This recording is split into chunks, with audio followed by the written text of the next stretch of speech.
असेल तर त्यांना ती लाडकी बहीण योजनेतून बाहेर काढावा आणि आदिवासी समाजातील लोकांना दोन अपत्यापेक्षा जास्त असेल। कारण का एका बाजूला मतदान करत असताना मोदीजी नको, हिंदुत्ववादी विचाराचं सरकार, महायुती सरकार नको, पण अन्य वेळी आमच्या प्रत्येक शासकीय योजनेचा लाभ घेणारे मुसलमान समाजाचे कुटुंबे असतात।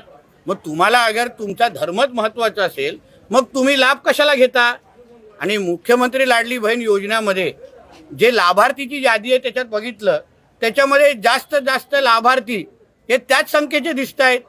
म्हणून मी आदरणीय मुख्यमंत्री देवेंद्र फडणवीसजींना आम्ही विनंती करणार आहे, फक्त आमच्या आदिवासी समाजाला बाजूला म्हणजे वगळून बाजूला ठेवून अन्य ज्यांना दोनपेक्षा जास्त अपत्य असतील त्यांना त्या योजनेमधून वगळावं। बांगलादेशमध्ये जो हिंदू समाजावर जो अत्याचार होतोय त्या संबंधित सकल हिंदू समाज महाराष्ट्र सगळ्या महाराष्ट्रातल्या प्रत्येक जिल्ह्यामध्ये एकाच वेळी ही न्याय यात्रा, हिंदू न्याय यात्रा आज निघालेली होती।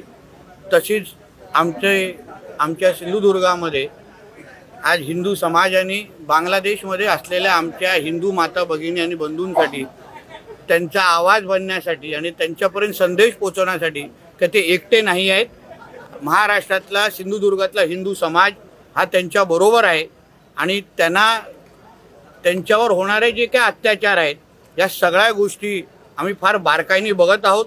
पण त्याचबरोबर आम्हाला आमचे देशाचे पंतप्रधान आदरणीय मोदी साहेब यांच्या नेतृत्वावर प्रचंड विश्वास आहे। आम्हाला विश्वास आहे की मोदी साहेब कुठल्याही हिंदूवर कुठल्याही पद्धतीचा अत्याचार व्हायला देणार नाही, एवढा विश्वास आमच्या मनामध्ये निश्चित पद्धतीने आहे। आणि ह्या न्याययात्रेच्या निमित्ताने तोच संदेश सकल हिंदू समाज सिंधुदुर्ग म्हणून आम्हाला तिथपर्यंत पोहोचवायचा होता। तुम्ही भाषणात एक मुद्दा मांडला, पंतप्रधानांना तुम्ही विनंती केली की देशातले पोलीस आहेत ते बाजूला करा, एकही 5 मिनिटं संख्येच्या अनुसार बोललो, कारण का आम्हाला त्यांना ठेचून संपवण्यासाठी 5च मिनिटं खूप आहेत, कारण ते संख्येने एवढे जास्त बांगलादेशी आणि रोहिंगे नाही आहेत। म्हणून मोदीजींनी परवानगी दिली तर 5 मिनिटाचं ते काम करण्यासाठी हिंदुत्ववादी कार्यकर्ते म्हणून आम्ही तयार आहोत। हो, कारण का अत्याचार जे बांगलादेशमध्ये होत आहेत, रोज ठेचून मारलं जात आहे। आमच्या धर्मगुरूंना, इस्कॉन असेल अन्य धर्मगुरूंना अटक केली गेलेली आणि त्यांची केस लढवणारे वकिलांना पण मारून टाकलं जात आहे। आमच्या माता भगिनींवर सामूहिक बलात्काराचे घटना वाढत चाललेल्या आहेत। या बौद्ध समाजाच्या मूर्त्या विटंबना केली जात आहेत, बौद्ध समाजाला टार्गेट केलं जात आहे। या सगळ्याच्या विरुद्ध आमच्या मनात राग आहे ना। आज बांगलादेशमध्ये घडते, उद्या देशामध्ये घडू शकतं।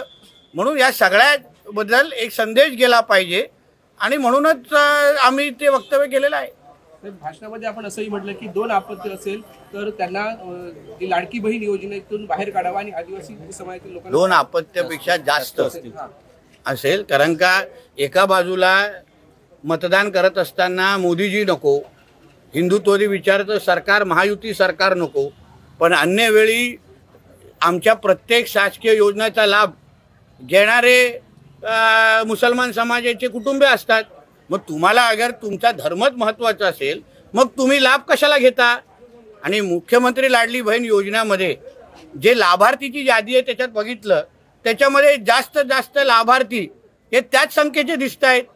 म्हणून मी आदरणीय मुख्यमंत्री देवेंद्र फडणवीसजींना आम्ही विनंती करणार आहे, फक्त आमच्या आदिवासी समाजाला बाजूला म्हणजे वगळून बाजूला ठेवून अन्य ज्यांना दोनपेक्षा जास्त अपत्य असतील त्यांना त्या योजनेमधून वगळावं, मुख्यमंत्री लाडली बहीण योजनेत, जेणेकरून जास्त हिंदू समाज आणि त्याचबरोबर जे सरकारला मतदान करतात, मोदीजींच्या नेतृत्वावर विश्वास ठेवतात, महायुती आणि आमच्या देवेंद्रजींच्या विचारावर विश्वास ठेवतात, त्यांनाच आमच्या योजनेचा लाभ भेटला पाहिजे।